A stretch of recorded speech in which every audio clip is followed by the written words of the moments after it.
Good morning, groovy citizens, and happy, satisfying Saturday to each and every one of you. Y'all, it's Saturday. We are going to have a great weekend. You know why? Because I said so. That's why, really. But no, we're going to have a great weekend no matter what we do. We're going to have a great weekend whether you plan on going out. I will be spending time with my family. This is our family reunion weekend. And phone book update failed. Thank you. And I'll be doing a couple other things I need to get done for myself. But other than that, it's going to be a great weekend, you guys. Remember, your weekend it's only what you make it. Okay, it's what you make it. So let's jump right on into today's topic. And today's topic is, I'm going to be sharing some anti-stoic habits to avoid. And I have 7 things that I'm going to be sharing with you, and then I will bid you good day. Number 1, emotional reactivity. So when intense emotions are triggered by an external event, you may feel hurt, angry, defensive, and etc., etc., etc. So I want you to really focus on, sorry y'all, my eyelash is itching, controlling your emotions. Do you know that you have control over your emotions? You can decide if you're going to be happy. You can decide if you're going to be sad. So let me pause right there. The next time somebody says to you, this person just makes me so unhappy, I want you to just tilt your head and give them the look. And then you let them know, you are allowing yourself to be unhappy. Because you can be happy if you truly want to. You have control over your emotions. Number 2, blaming others for your problem. How many times have we all blamed somebody else for our problems? This is what I need you to do. Even if Carl is the reason why you have run up your credit card, I want you to blame you. And I say Carl is the reason because you were using your card to help Carl out. But you are the problem. Stop blaming Carl. Blame yourself, because you should have said no. You should have said, Carl, listen, I'm cutting you off, sweetie. I can't keep doing this for you because you're putting me in debt trying to help you, and you have no way to pay the money back. You should have said no. And maybe, just maybe, you should have said hell no. So stop blaming other people for your problems. Stop blaming other people for things that don't go right in your life. When it's you're in that relationship and you're blaming Craig for breaking up with you, for cheating on you. Well, guess what? Craig was he was sending out some red flags. You just wasn't picking up what he was putting down. So stop blaming him for your problems. Blame yourself, because you should have been paying attention. I keep telling y'all, you get in these relationships and you got to pray about it. And you ask God, is this the person for me? Even if you're knee deep in the relationship or waist deep at this point, it's all right to say, Lord, is this still where you would have me to be? Is there something that I need to know about? See, y'all don't ask because you're afraid of what God may reveal to you. So that is your problem. Stop blaming other people for your problem, because you didn't do what you should have done. And that's why you're having the problems that you're having. Number 3, seeking external validation. I've talked about this before, you guys. Y'all have got to stop sitting back needing other people's applause and smiles and nods. Honey, you don't need all of that. As long as God is pleased with you, that's all that matters. God is pleased with you, you're pleased with you, that is really all that matters. Because here's the thing, on any given day, you may have a group of people that validate you today, but that same group of people now have shrunk down to this tomorrow. Stop needing outside validation. You don't need that. I validate myself. You know what? I'm going to tell y'all a little secret. I remember the first time I started my YouTube channel and I did my very first video. I was thanking my subscribers. I said I couldn't do what I do without each and every one of you. And guess what? I didn't have not one subscriber did I have, but I kept thanking them anyhow. I kept thanking the subscribers I didn't have. And finally, after about a month or so went by and I got that first subscriber, I was like, oh wow, I finally got a subscriber. But see, I had already been thanking the subscribers that I didn't even have. And that's all I'm asking you to do, is to validate yourself. Stop waiting for people to come around and to make you feel like you're doing something special. No, you're already doing something special. You don't have to wait on that.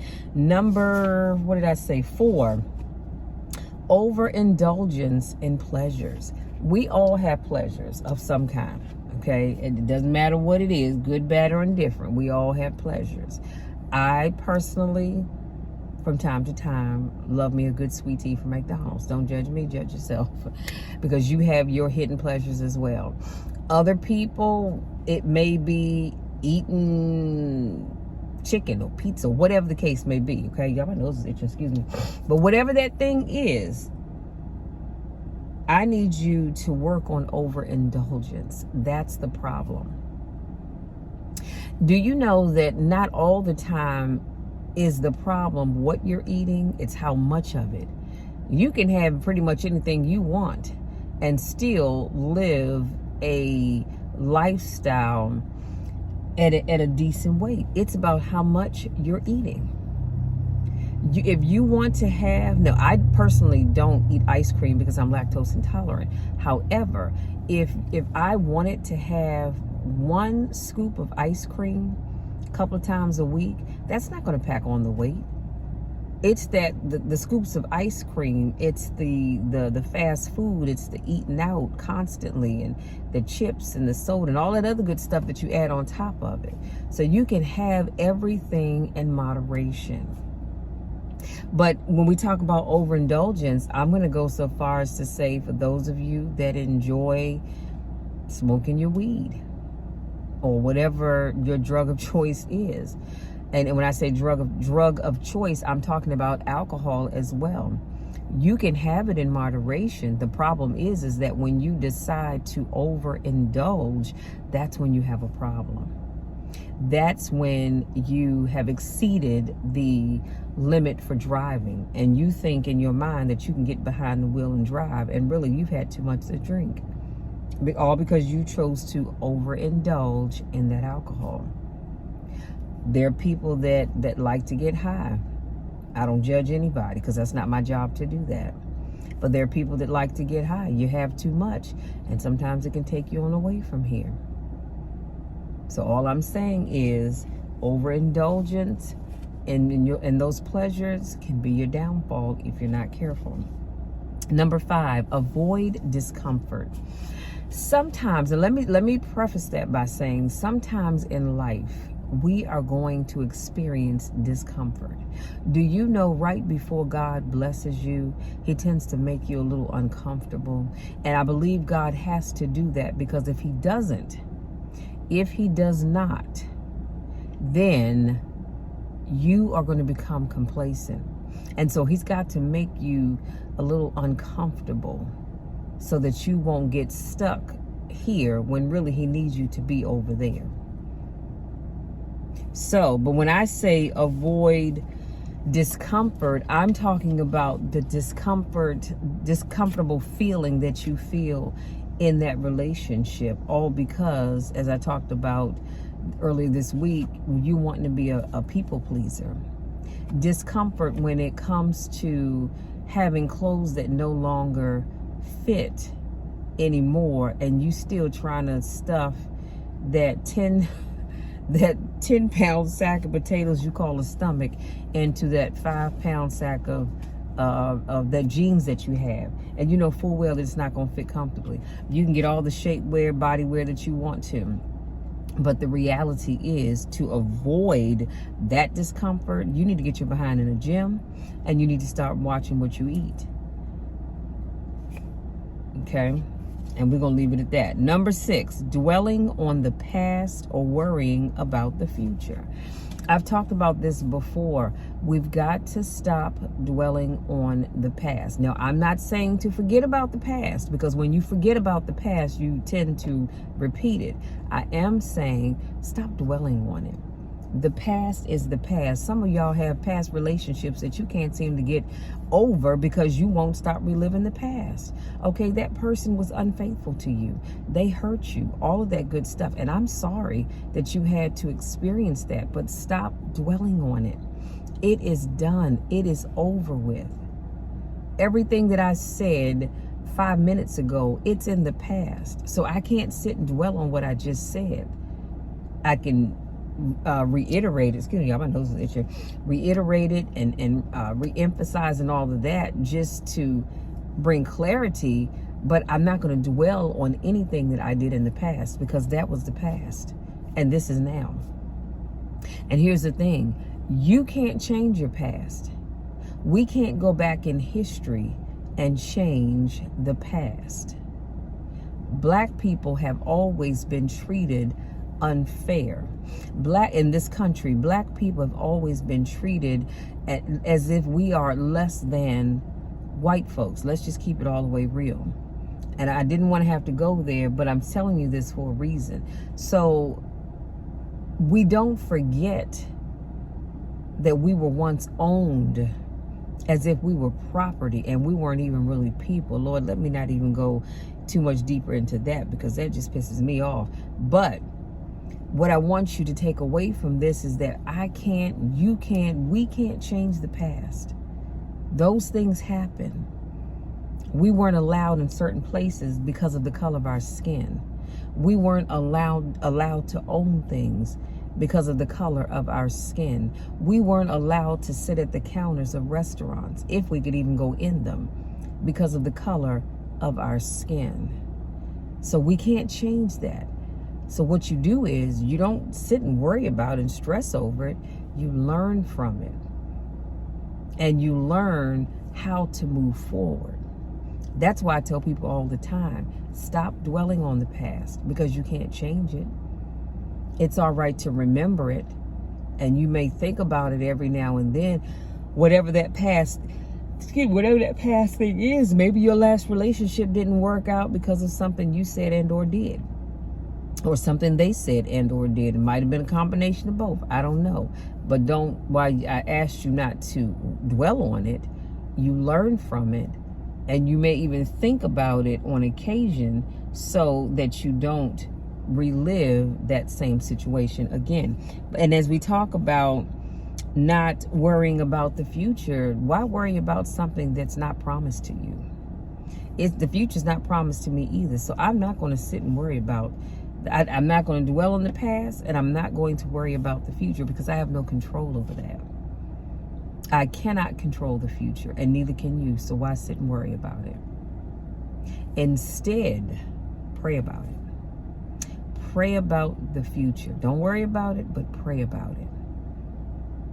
See, because God already knows how the future is going to turn out, but he still wants us to come to him in prayer, asking for whatever it is that we need and or want. Pray about it. Believe God is going to move on it and move on with your life. Because again, all you have is right now.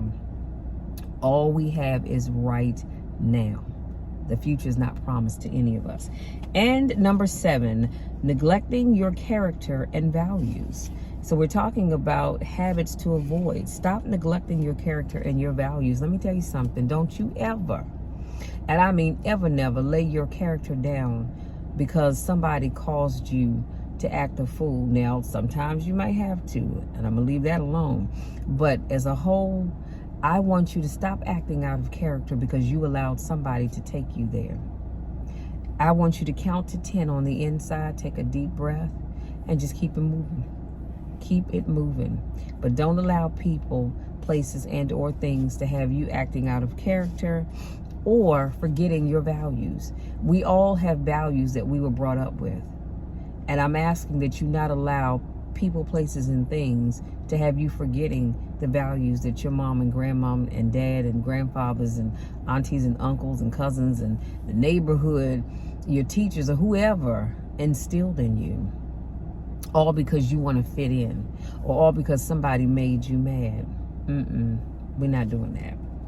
So these anti-stoic habits are common pitfalls that can undermine your efforts to live a good life.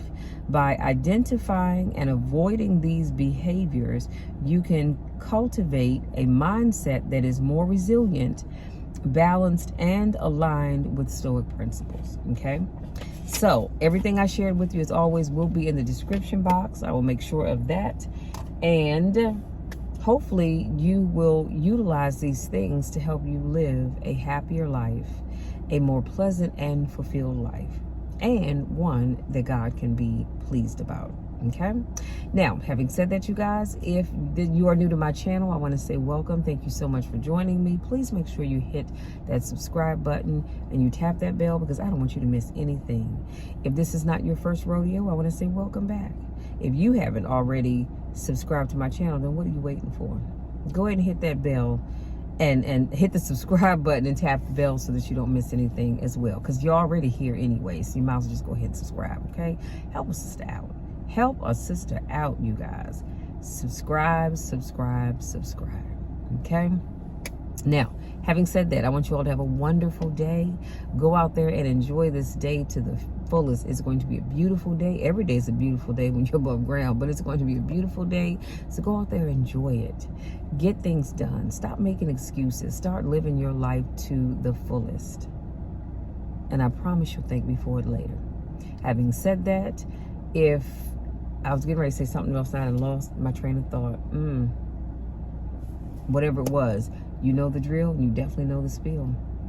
I love you all so very much. I love you to the moon and back, and there's nothing that you can ever do about it. Nothing. I love you. I want nothing but the best for you. This is why I do what I do, to encourage you all to become the best you possible, to become all that God has ordained you to be. Stop being afraid. Stop being afraid. Step out on faith and start living your best life, okay? Because the best is yet to come for you.